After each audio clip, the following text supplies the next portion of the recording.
আসসালামু আলাইকুম। কেমন আছেন সবাই? আশা করেছি কাছে দূরে দেশ এবং দেশের বাহিরে যে যেখান থেকে আমার ভিডিওটি দেখছেন বা দেখবেন, আশা করি সবাই ভালো আছেন। আলহামদুলিল্লাহ, পরিবার নিয়ে আমিও বেশ ভালো আছি। আজকে আরও একটি নতুন ডেইলি ব্লগ নিয়ে চলে আসলাম। আমি মুক্তা 2500 থেকে বলছি। আশা করেছি আপনাদের কাছে এই ভিডিওটি বেশ ভালো লাগবে। আজকের ভিডিওটা একদম ঘরোয়া একটা দিন নিয়ে, বিকেলের নাস্তা থেকে শুরু করে রাতের রান্না পর্যন্ত আমাদের ছোট ছোট মুহূর্তগুলো আপনাদের সাথে শেয়ার করব। প্রতিদিনের মতন আজও থাকবে কিছু সহজ রেসিপি, একটু গল্প আর অনেকটা ভালোবাসা। তাই ভিডিওটা শেষ পর্যন্ত দেখবেন। আর ভালো লাগলে লাইক, কমেন্ট আর সাবস্ক্রাইব করতে ভুলবেন না। চলুন তাহলে শুরু করি আজকের ডেইলি হোম ব্লগ। আপনাদের ভাইয়া বিকেলে কিছু ফল বাসায় নিয়ে এসেছে। এই ফলগুলো আমি সুন্দর করে কেটে বাসার সবাইকে বিকেলের নাস্তা খাওয়ার জন্য দেব। এখানে আমি নিয়েছি ড্রাগন ফল দুটো কেটে নিয়েছি, আর একটি আনারস সুন্দর করে কেটে নেব। এই আনারসটা কিন্তু আমার ছোট ছেলে অনেক পছন্দ করে। তার কথাই কিন্তু শাওনের বাবা এই আনারসগুলো নিয়ে এসেছে। আমার ছোট ছেলে বলে দিয়েছে, বাবা আমার জন্য আনারস আর ড্রাগন ফল নিয়ে আসবে।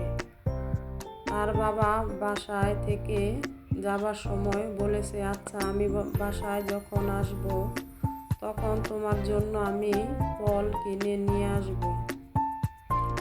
তাহলে দেখুন, যেই কথা সেই কাজ, নিয়ে এসেছে। সাথে নিয়ে এসেছিল আরও আপেল আর পেয়ারা।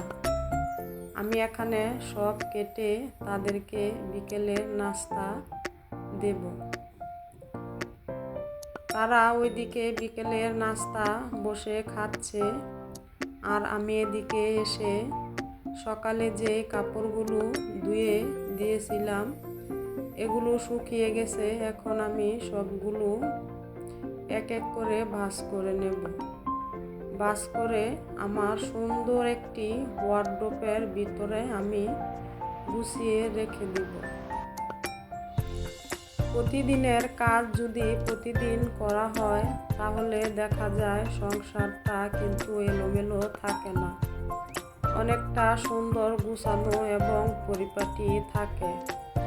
এতে করে আমাদের মন এবং শরীর দুটোই ভালো থাকে। ঘর হয়েছে একটি শান্তির জায়গা। ঘর যদি সুন্দর গুছানো থাকে তাহলে দেখবেন, শরীর যদি অসুস্থ থাকে তাহলেও কিন্তু মনটা অনেক ভালো লাগে। আর যদি ঘরের ভিতরে এলোমেলো এবং অগুছানো থাকে তাহলে দেখবেন, শরীর অসুস্থ থাকলে মনও কিন্তু অসুস্থ হয়ে যায়। এজন্য আমরা গৃহিণীরা চাই সব সময় যেন ঘরটাকে সুন্দর করে গুছিয়ে পরিপাটি করে রাখতে পারি। কিন্তু আমার তো ছোট ছেলে, এজন্য আমি ঘরটা গুছিয়ে সুন্দর করে রাখতে পারি না। এই যে দেখেন, আমি কিন্তু সকালে একবার সুন্দর করে ঘরটা গুছিয়ে ঝাড়ু দিয়ে মুছে নিয়েছিলাম। আবার দুপুরে আমার দুই ছেলে রুমটাকে এলোমেলো করে দিয়েছে। আমি আবার বিকেলে সুন্দর করে ঘরটা গুছিয়ে নিতেছি। আমি কিন্তু ঘরটা গুছিয়ে পরিষ্কার করে তারপর রাতের রান্না করতে যাব।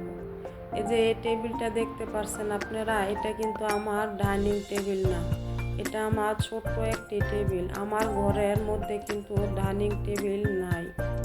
আমি এই টেবিলটার মধ্যে কিন্তু রান্না করে খাবার সব এখানে সার্ভ করে থাকি।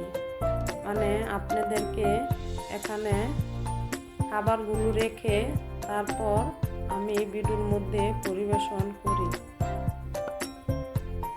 কিন্তু ইনশাল্লাহ দেখি আল্লাহ যদি একদিন দেয় তাহলে একটি টেবিল কিনে নিয়ে আসব।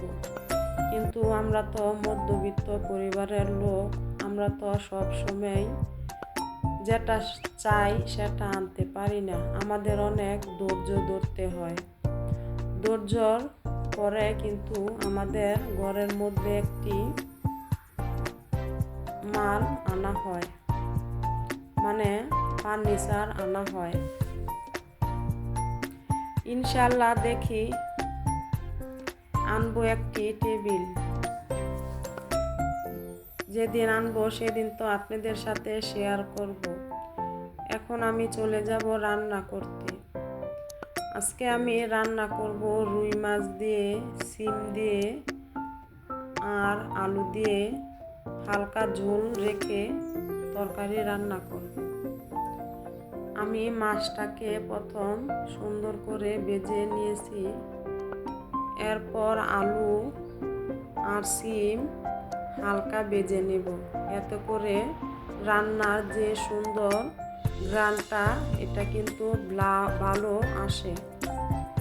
আমার কাছে শিম আলু ভেজে রান্না করলে অনেক ভালো লাগে। এই জন্য আমি সবসময় চেষ্টা করি শিম আলু এবং কপিও ভেজে রান্না করার জন্য।